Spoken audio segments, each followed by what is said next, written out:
go first to Herbie Tiopi. Go ahead, Herbie. Hey, Brett, good evening. Hey, Herbie. You mentioned it was a fun night. How much did that fun entice you to maybe trade back into the first round? And I have a second question after this. No, I mean, like I said, I think the value of this draft is really that first part of 2 into the early mid stage of 3. So, I mean, there wasn't a time where there was any temptation. When we made that move for Orlando, that was the guy we wanted, and we were happy and content to work with these 2-2s tomorrow. And speaking of that second round, Anthony, I know you called it a hot zone. How much does some of this action and some of the trades in the first round affect that zone, in your opinion? And then, is it still considered a hot zone? Yeah, for sure. I don't think there's really any surprises. Now some of the trades and how they worked out. When I leave this Zoom here, I'll get back up to the draft room with my staff, and it may affect some tomorrow just because of the teams that traded. It impacts their needs and what they wore. If they made some move that you weren't expecting, and now they filled the need, but the team trading back, maybe they have a similar need and what have you. So we'll work through those scenarios tonight into tomorrow morning and be ready to go. So I think we'll know more tomorrow when the dust settles here, and we look and when we evaluate the trades, and then we compare the trades with the team needs or the perceived team needs that we believe those teams have. Next to Adam Teicher. Go ahead, Adam. Hey, Brett. Curious about Orlando Brown. Just what you guys liked about him when you sort of decided that was the guy you had to have as your left tackle. And Brett, I'll have a follow-up as well. We looked at the draft, and as we mentioned earlier, Adam, just picking 31 and wanting to have a plug and play guy, and not just a tackle, a real tackle, a Pro Bowl caliber tackle, and had the opportunity to talk to a lot of people during this process that worked with Orlando in the past and knew Orlando, and it was very consistent with what we had on him coming out. Just a high character guy, really smart, loves the process, all the things we talk about when we talk about the check boxes for these offensive linemen. Durable, the guy doesn't miss any snaps. He's smart. He's tough. He loves the process, and that's an infectious trait. And that losing some guys like Fisher and Schwartz, it's one thing to replace the athlete, but also the type of people these guys were and what they bring into the locker room. So you talk about Orlando, and he has all those attributes you look for: the size, the length, the mental toughness, the durability, the leadership. So hard to find that. These guys that you're looking at, I mean, a lot of these guys you like, and they have developmental upside, but I mean, we're certainly built to win and built to win now, and to have a plug and play guy is very hard. And that's why we couldn't pass up that opportunity. Okay. And what is the plan as far as signing him to a long-term contract? Are you going to wait on that? Or are you going to try to get something done maybe this summer before camp gets going? Yeah, we'll see. We have some different things that we're working through, and we had great dialogue with him and his agent before the trade, and if something got worked out, great. But they were also content on playing it out and having us have some time to work through some other stuff, and then get into next off season. And as we all know, the cap situation will probably increase, and there'll be more flexibility, and we can get more creative. So whether that be this year or next year, we have some time. But I think the important thing for us was there was open dialogue, and both parties understood that if it couldn't get done, that we'd go into the season and try to knock it out. Let's go next to Pete Sweeney. Go ahead, Pete. Hey, Brett, just curious about your thoughts on the AFC West and what it did tonight in Surtain, Slater, and then Leatherwood.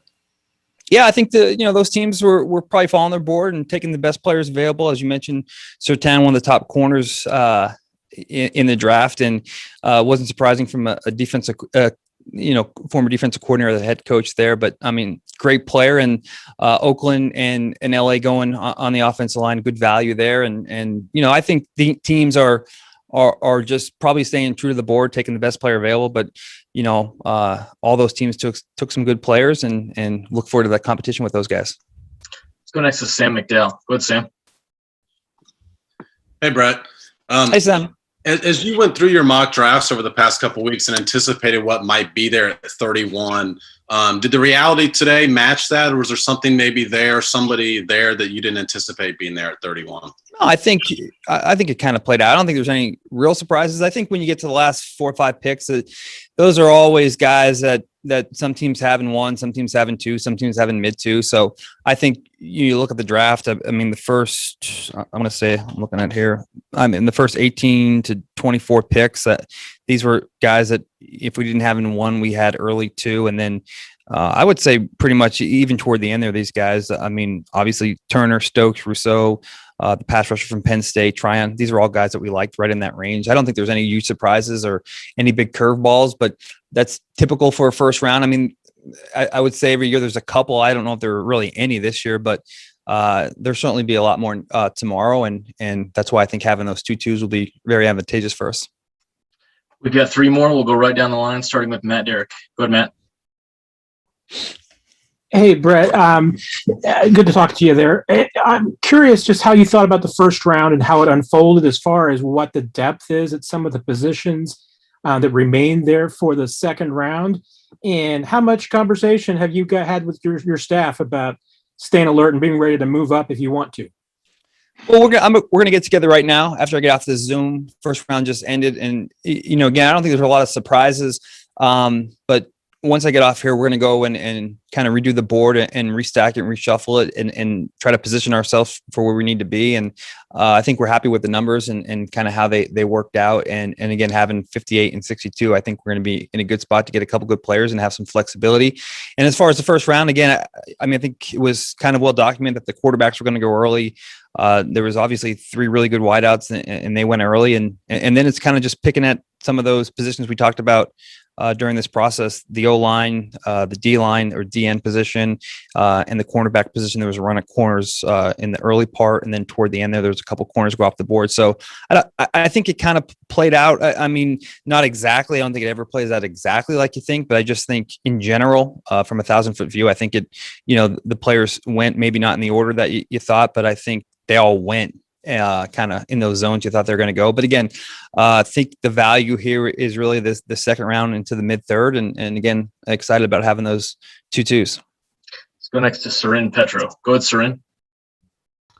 Brett, I'll have a follow-up here real quick. First of all, big story as this draft was getting going in the afternoon was Aaron Rodgers wanting out. And then there's a report out that the deal's almost done. I talked to some people that news was coming from Aaron Rodgers. That's how I was getting to the guy who reported, Mark Schlereth. I think it's well known. I'm just curious, how much does that was a big buzz for football fans. How much does that penetrate your room? Well, it does, just because it was kind of all over social media. And I think right when I sat down, some of my guys in the room were saying, hey, I mean, there's some rumblings of Rodgers going to Denver, but we're hearing all this stuff in real time, just like you guys are. Certainly, we're not going to have any inside information when the trade pertains to a rival team like Denver. So, I mean, you hear about it, you talk about it, but it seemed like a lot on the day of the draft, and that's a lot of juggling parts there for picks and players and contracts and how they fit into the cap on the day of. So, I mean, look, sometimes you don't know what's real and what's not, but I mean, usually when it picks up traction by a ton of people that are kind of in the know, you certainly look into it and look at that kind of stuff. But at the end of the day, it's not going to affect what we do. I mean, that we have a game plan. We obviously are. We're excited about our team, where we are, our talent, and how we can improve. So listen to it and pay attention, but more so as a sports fan, and it's just it's good social media reads and stuff like that. But no, yeah, I mean, they're in our division, so you pay a little bit more attention to that. But again, I mean, we're focused on controlling what we can control and worrying about ourselves and how we can get better.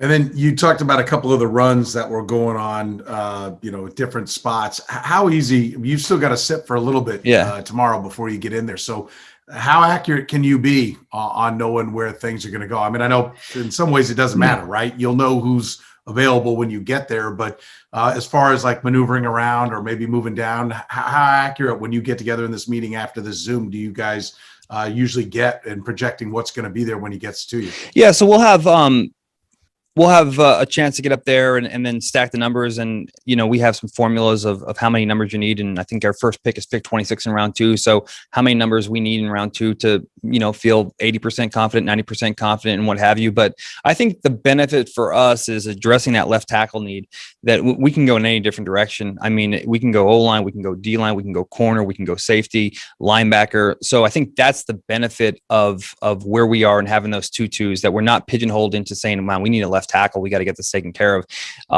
Once we address that need and we were able to acquire another second round pick, it really opened the entire board for us and allowed for maximum flexibility. And we'll go last to Nate Taylor. Go ahead, Nate.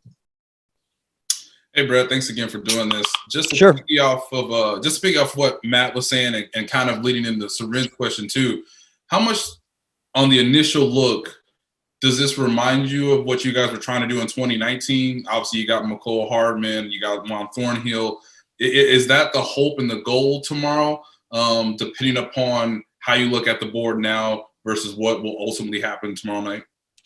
Well, I mean, I don't know.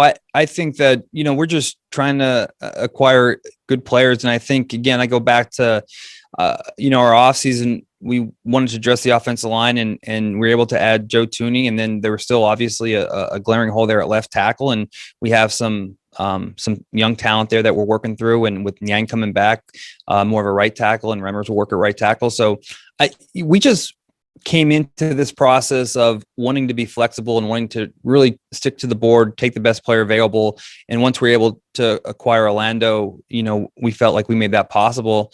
And as far as, what we're trying to accomplish now, we're just trying to add good players. And again, I think the benefit for us is we can go in literally any direction. Again, other than quarterback, I think anything's on the table for tomorrow. Brett, we appreciate the time. Thanks for joining us. Thanks, guys. All right, guys, that's it for today. We'll do this again tomorrow. The virtual media workroom will open at 5:30, and we will see you then. I'll hit the button here. If you guys have any questions, feel free to ask. Okay, if you got anything, fire away. If not, we'll see you tomorrow. All right, guys.